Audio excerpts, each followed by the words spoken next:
योंगिचो, जो कोरिया का योंगिचो एक किताब लिखा है, और पीजी वर्गीस दिल्ली में उन्होंने उसको हिंदी में तर्जुमा करके दिया है। उसका जब फोर्थ डायमेंशन, क्या अनुग्रह पाने का चाबी। मैंने योंगिचो को भी किताब लिखकर 12 पेज का एक चिट्ठी लिख करके उनको बताया, तुम ये नरक का उपदेश कलीसिया में लाकर बर्बाद करने के लिए तुम जवाबदार है। 12 पेज के चिट्ठी मैंने लिखकर उनको भेजा। पीजी वर्गीस जवाब दिया, मैं मानता हूं उसमें सीखने का है। लोगों ने यीशु मसीह के कलीसिया को नरक का उपदेश लेकर किधर में। योंगिचो क्या लिखा है, अगर तुमको कोई चीज चाहिए तो पहले विश्वास करो प्रभु तुमको देगा, फिर प्रार्थना करो, तो वो विश्वास में वो चीज तुम्हारे अंदर में गर्भवती हो जाता है, फिर 2 महीने के बाद, 3 महीने के बाद, 5 महीने के बाद तुमको मिल जाता है।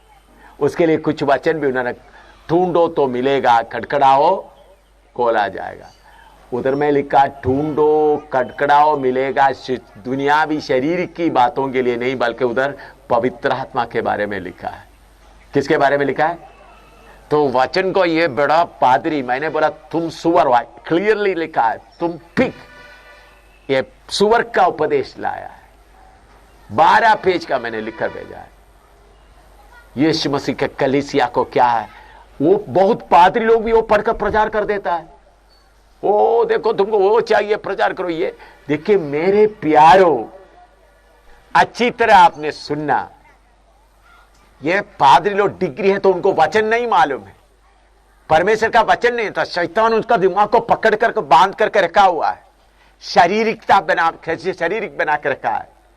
अच्छी तरह समझना, पुराना नियम के लोगों को परमेश्वर दुनिया का आशीष दिया। अच्छी तरह समझना, आदम से लेकर यूहन्ना बपतिस्मा देने वाले को प्रभु ने क्या वायदा दिया? इस संसार का वायदा दिया। क्यों? उस समय का लोग सोचते थे जिनका देवता ताकत वाला है वो धन दौलत देता है, तो सर्वशक्तिमान परमेश्वर शक्तिमान है करके प्रकट करने के लिए परमेश्वर अब्राहम पुराने नियम के लोगों को क्या दे दिया?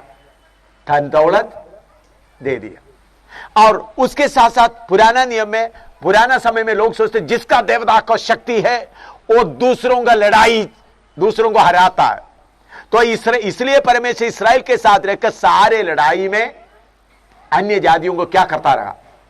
मार डालता रहा। लेकिन जब परमेश्वर का समय पूरा हुआ, सही उपदेश आया, प्रभु यीशु बोलता है जो सब कुछ त्यागता नहीं मेरा चेला नहीं हो सकता। प्रभु यीशु बोला तुम्हारा इधर में मारेगा तो इधर में मारेगा तो दूसरा भी क्या करो, दिखाओ। फर्क है बोलो। तो पहले पुराना नियम के लोगों के लिए यह दुनिया का राज्य दिया था, नया नियम के लोगों के लिए इस धरती में नहीं बल्कि किधर? नया यरूशलेम। यह बात योंगिचो सुअर को मालूम नहीं है। मैं उसको सुअर ही बुलाता हूं, डॉक्टर नहीं बोलता। डॉक्टर बोलता डॉक्टर सुअर, डॉक्टर सुअर। अगर उन्होंने अगर पश्चाताप कर किताब वापस लिया तो मैं उनको बुलाना, नहीं तो डॉक्टर सुअर। लाखों लोगों को क्या बनाया उन्होंने?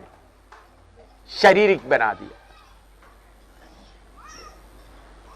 लोग उसको पढ़कर प्रार्थना करना शुरू, हो प्रभु अभी अभी अभी देखियो, अभी उन्होंने किताब में लिखा है, मैंने उनका चर्च में भी गया है, देखने के बाद मैंने आपको बता रहा हूं। मैं ऐसा पब्लिक में किसी का नहीं करता जब तक मुझे पूरा मालूम नहीं होता। उन्होंने लिखा है अगर कोई किसी को शादी होना है, लड़की शादी, प्रभु मैं BA पास हुआ हूं, मैं गोरे रंग का हूं, मेरे 5 फुट 4 इंच है, प्रभु मुझे MA का लड़का चाहिए प्रभु, और दूसरा उनको 5 फुट 6 इंच होना चाहिए, वो भी गोरा होना चाहिए। प्रार्थना करना शुरू करता है तो परमेश्वर क्या करेगा? स्वर्गदूतों को भेजेगा, ढूंढेगा अपना बेटी का। प्रार्थना आ गया, वो ढूंढ रहा किधर से है। इतने बेइज्जती का मतलब, बाइबल बिल्कुल मालूम नहीं, इसमें लिखा हुआ बात को मालूम नहीं, लोगों का शारीरिकता को। उन लोग बोलते हैं देखो योंगिचो के पास 8 लाख विश्वासी है। कितना है? 8 लाख। भाई कुंभ मेला में जाओ, कितना आएगा उधर? कुंभ मेला इलाहाबाद कुंभ मेला में जाएगा तो कितना आएगा? 8 लाख नहीं, कितने लाख है उधर? भाई शारीरिकता का बिक्री जिधर होता है सारे भीड़ इकट्ठा होगा, क्योंकि किसी को कार चाहिए, किसी को मकान चाहिए, किसी को नौकरी चाहिए, किसी को पति चाहिए, किसी को पत्नी चाहिए, सबको कुछ ना कुछ चाहिए, सब योंगिचो के चर्च में आ जाएगा।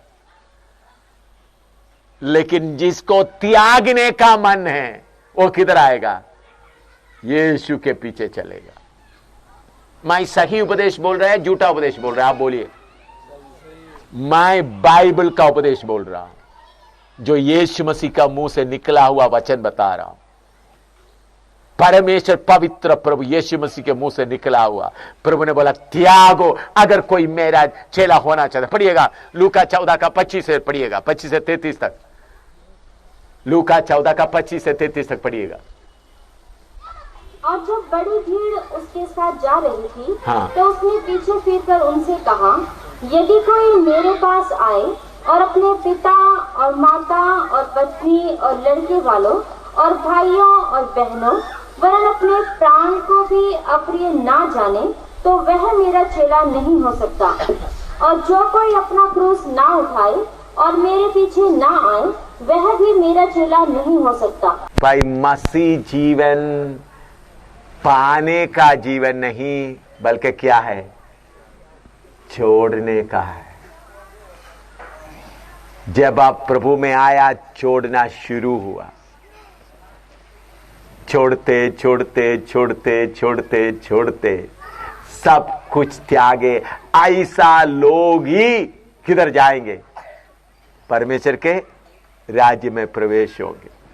अब एक लड़की प्रार्थना कैसा करना चाहिए शादी के लिए?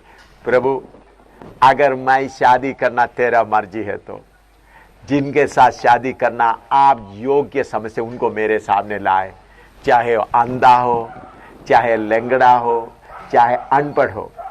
अगर आप उनको मेरे लिए चुना है तो उनको शादी करने के लिए मुझे मन दे। यह है सही प्रार्थना, यह है वचन के अनुसार प्रार्थना। योंगिचो सुअर का प्रार्थना, डॉक्टर सुअर, उनका प्रार्थना क्या है? लड़की को प्रभु के सामने लिखकर देख लो। उनका किताब शायद आपके हाथों में भी होंगे, उसके अनुसार आप शायद प्रार्थना भी करते होंगे। शायद आज तक भी उसी के लिए प्रार्थना करते होंगे। अभी कार चाहिए या स्कूटर चाहिए, ओ प्रभु मुझे स्कूटर चाहिए, बजाज या रॉयल एनफील्ड है। ये सब नरक का उपदेश। ये शुक्र कलीसिया जो उड़ने वाला कबूतर है, कबूतर को क्या बनाता है? उन लोग सुअर बनाता है। उड़ने वाला कबूतर को क्या बनाता है? मनुष्य का शारीरिकता के बात के ऊपर उनको बाइबल मालूम नहीं है। बोलेंगे डिग्री है, लेकिन बाइबल का उपदेश मालूम नहीं है। यीशु मसीह का उपदेश उनको मालूम नहीं है।